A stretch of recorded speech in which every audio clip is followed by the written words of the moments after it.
There's no feeling more intense than starting over. If you've broken your Scratch project moments after you've shared it, as I have, or you've spent hours working on a project only to notice too late that one of your sprites has unexplainably gone missing.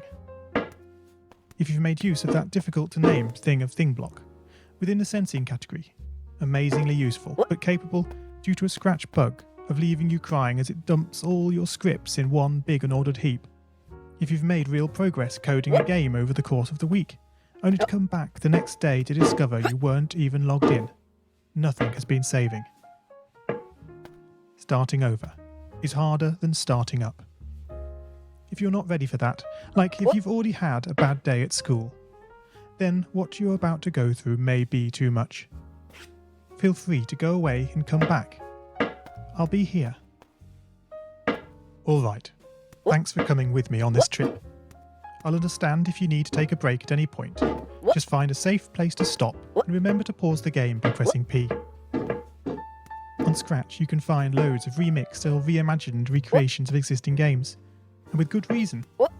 George Bernard Shaw said, "Imitation is not just the sincerest form of flattery, it's the sincerest form of learning." This game is a recreation of a game that came out in 2017, titled Getting Over It with Bennett Foddy. That game in turn was a homage to a free game that came out in 2002. Both games involved dragging yourself, using a hammer, up a mountain assembled from assets and objects sourced from many other games. It seems appropriate then that, when trying to recreate Getting Over It in Scratch, that we should construct our mountain from the same assets used in literally millions of Scratch projects, the unmistakable contents of the Scratch costume library.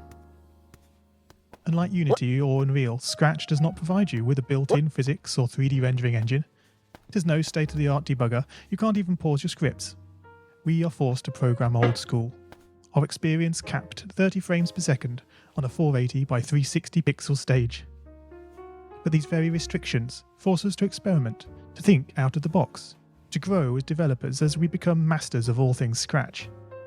And let's not forget, what we lack in technology, we make up for in community. This fantastic bunch of budding software engineers, building, learning, creating, playing, remixing, as diverse a group of people as the very Scratch assets we now so skillfully attempt to ascend.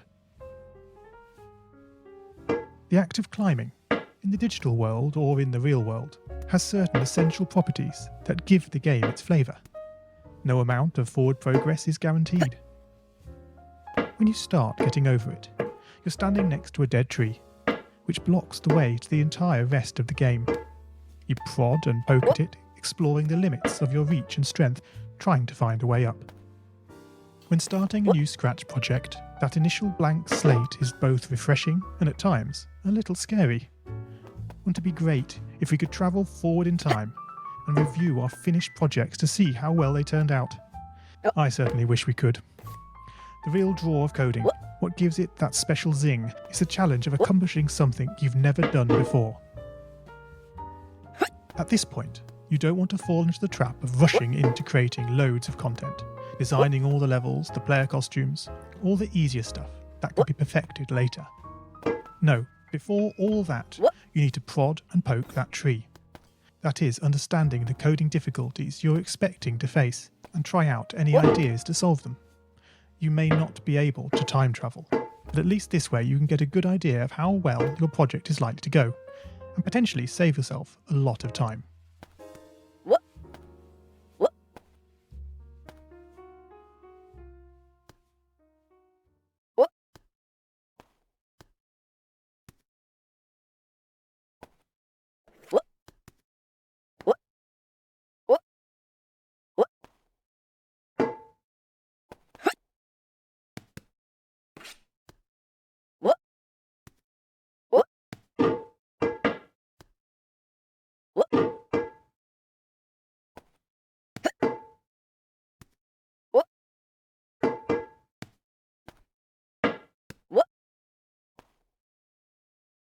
Oh man, you lost a lot of progress.